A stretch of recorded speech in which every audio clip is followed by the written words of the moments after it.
یا ایھا الذین آمنوا کتب علیکم الصیام، تمہارے اوپر روزے فرض کر دیے گئے جیسا کہ تم سے پہلے لوگوں پر روزے فرض کیے گئے۔ یہ صرف تمہارے اوپر ہی نہیں بلکہ تم سے پہلے جتنے لوگ تھے ان کے اوپر بھی، تم سے پہلے جو قومیں آئی ان کے اوپر بھی روزے فرض تھے۔ صرف تمہیں بھوکا نہیں رکھا جا رہا ہے بلکہ تم سے پہلے جو قومیں تھی وہ بھی بھوکی تھی، وہ بھی روزہ رکھا کرتے تھے، وہ قوم بھی روزہ رکھا کرتی تھی، وہ بھی بھوکے تھے، وہ بھی پیاسے تھے۔ تمہارے اوپر جس طرح عبادت فرض کی گئی ہے تم سے پہلے بھی عبادت فرض تھی، جس طرح تمہارے اوپر نبی آئے ہیں اسی طرح تم سے پہلے بھی کوئی نبی آئے تھے۔ نبی ہر زمانے میں آیا اور اپنی امت کو اللہ کا پیغام ہر ایک کو سنایا۔ ہر نبی کا یہی کام تھا کہ وہ اللہ کا پیغام لاتا، امت تک پہنچاتا۔ اسی طرح میرے اور آپ کے آقا جناب محمد رسول اللہ صلی اللہ علیہ وسلم نے بھی اللہ کا پیغام لائے، ہم تک پہنچایا، ہمارے اوپر وہ روزے فرض کر دیے گئے۔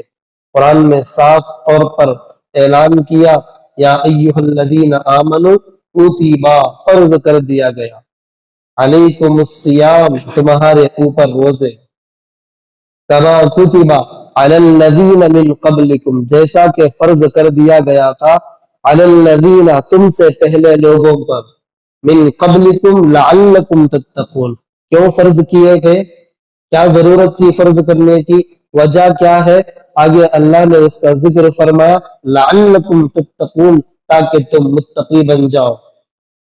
رمضان سے پہلے تو بدمعاش تھا، اب متقی بن جا۔ بدمعاش رمضان سے پہلے چور تھا، چوری سے توبہ کر کے متقی بن جا۔ رمضان سے پہلے زناکار تھا، اب اس سے توبہ کر کے متقی بن جا۔ رمضان سے پہلے دھوکہ دیا کرتا تھا، دھوکے کو چھوڑ کر اس سے توبہ کر، اب متقی بن جا۔ رمضان سے پہلے تو شرابی تھا، شراب کو چھوڑ، اب اس سے توبہ کر، اب متقی بن جا۔ رمضان سے پہلے جواڑی تھا، جواڑی کو چھوڑ، اب اس سے توبہ کر کے اللہ کا مقرب بندہ اور متقی بن جا۔ اور رمضان سے پہلے تو ٹی وی دیکھتا تھا، گانے سنتا تھا، طرح طرح کے فلمیں دیکھتا تھا، جو تیرے من میں آتا تھا وہ ساری حرکتیں تو کرتا تھا، اب سب کو چھوڑ دے، سب کو چھوڑ دے، اب متقی بن جا، پرہیزگار بن جا، اللہ کا نیک مخلوق میں سے شامل ہو جا۔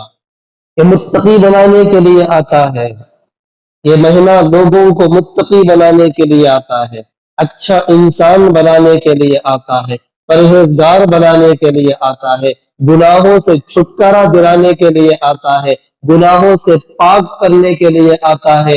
11 مہینے انسان نے جو گناہ کیا ہے اس سے انسان کو بالکل صاف کر دینا چاہتا ہے۔ یہ مہینہ آ کر انسان کے سارے گناہوں کو دھلنا چاہتا ہے۔ اللہ وہی فرما رہے، لعلکم تتقون، تاکہ تم متقی بن جاؤ، تاکہ تم پرہیزگار بن جاؤ، تاکہ تم اللہ سے ڈرنے والے بن جاؤ، تاکہ تم میرے بن جاؤ۔ لعلکم تتقون کا مطلب تاکہ تم میرے بن جاؤ، میرے علاوہ کسی کے نہیں۔ جب تم میرے بن جاؤ گے، میرے احکامات پر چلو گے، میرے نبی کی سنتوں اور اس کے طریقے اور اس کے منہج پر چلو گے، تو تم میرے بن جاؤ۔ اللہ یہ فرمانا چاہتے ہیں، روزے تمہارے اوپر مشقت کے لیے نہیں ہے۔ دوستو، اللہ کو تمہیں بھوکا رکھنے سے کیا ملے گا؟ تمہیں بھوکا رکھنے سے کیا ملے گا؟ میں کسی آدمی کو صبح ناشتہ نہ دوں، دوپہر کا ناشتہ دوپہر کا کھانا بند کر دوں، ایک طالب علم مثال کے طور پر لے لو، پڑھنے والا مدرسے میں ایک طالب علم، اس کو میں صبح میں ناشتہ بند کر دوں اور دوپہر میں کھانا بند کر دوں، مجھے کیا ملنے والا؟ مجھے اس سے کوئی ملنے والا نہیں ہے۔ لیکن وہاں پر وہ طالب علم کو جو ناشتہ بند کیا جاتا ہے، کھانا جو بند کیا جاتا ہے، وہ سبق یاد نہ کرنے کے سزا میں یا اس کو آگے بڑھانے کے شوق میں استاد کیا کرتا ہے، اس کو ناشتہ بند کرتا ہے تاکہ وہ کیا کرے، محنت زیادہ کرے، کھا کھا کو سوتا ہے، اس لیے کیا کرتا ہے، ناشتہ بند کر کو پڑھے وہ۔ تو اللہ ایک مہینہ آدمی کو جو بھوکا رہنے کی بات کہہ رہے ہیں، ایک مہینہ بھوکا رکھ رہے ہیں، یہ حکم دے رہے ہیں، یہ اللہ کو اس سے کچھ ملنے والا نہیں ہے، بندوں کی ہی اس میں کیا ہے، آزمائش ہے، بندوں کے لیے ہی فائدہ ہے، بندوں کے لیے ہی اس میں فائدہ مند ہے۔ ڈاکٹر کا کہنا ہے کہ انسان کے جسم میں کئی ایسی بیماریاں ہوتی ہیں، کینسر والی کئی بیماریاں اندر ہوتی ہیں۔ جب بندہ روزہ رکھتا ہے، کینسر کے کچھ کیڑے ہوتے ہیں، ہم نے سنا ہے کینسر کے کچھ کیڑے ہوتے ہیں، وہ انسان جب بھوکا رہتا ہے، اسے کچھ نہیں ملتا تو وہ مر جاتے ہیں۔ کینسر کے جو کیڑے ہوتے ہیں انہیں غذا ملتی رہتی ہے تو کیا ہوتی، وہ بڑھتے رہتے ہیں۔ جیسے ہی آدمی بھوکا رہنے لگے تو وہ کینسر والے جو کیڑے ہوتے ہیں وہ مر جاتے ہیں۔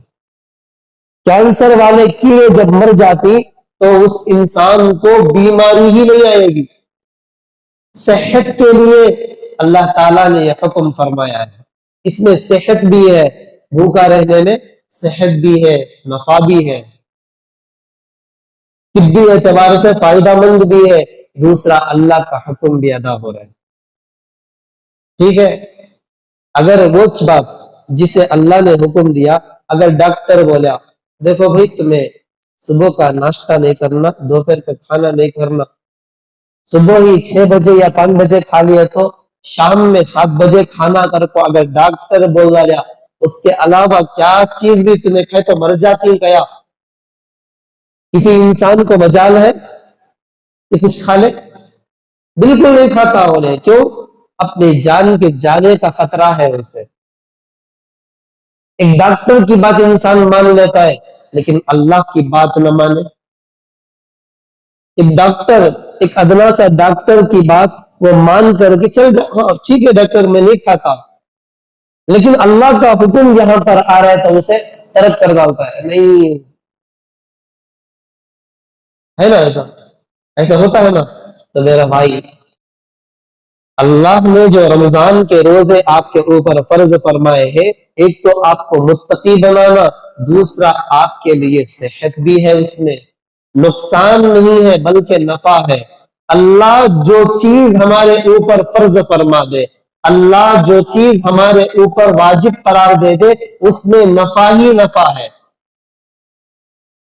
فجر میں نماز کے لیے اٹھنا پڑتا ہے، آدمی فجر کی نماز پڑھتا ہے، ظہر کی نماز پڑھتا ہے، عصر کی نماز پڑھتا ہے، یہ نماز گویا کہ ایکسرسائز ہے، انسان کے جسم کے لیے کیا ہے، وہ ایکسرسائز ہے۔ کبھی آدمی سونے کے علاوہ کبھی سر اس کا نیچے نہیں ہوتا، آپ سجدے میں جاتے ہو، آپ کا سر ایک دم نیچے ہوتا ہے، سارا خون جو رگوں میں دوڑنا ہے وہ سارا کا سارا پہنچ جاتا ہے۔ دماغ کی جو بیماری انسان کو آتی ہے وہ دماغ تک خون نہ پہنچنے کی وجہ سے آتی ہے۔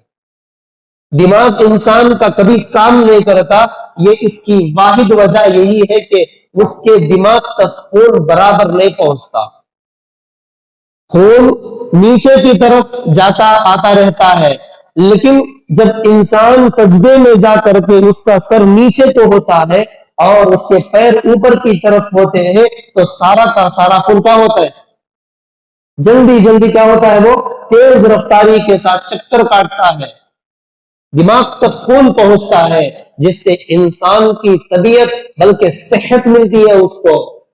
اللہ نے جو چیز فرض فرمائی ہے اس میں صحت ہے، لیکن انسان صحت بھی لینا نہیں چاہتا۔ اگر وہی ڈاکٹر کہے کہ تمہیں ایکسرسائز ایسا کرنا، آدھا گھنٹہ ایکسرسائز کرے تو تمہیں جیتی، نہیں تو نہیں جیتے، قسم کھا کر کے کہتا ہوں ہر انسان ایکسرسائز کرے گا،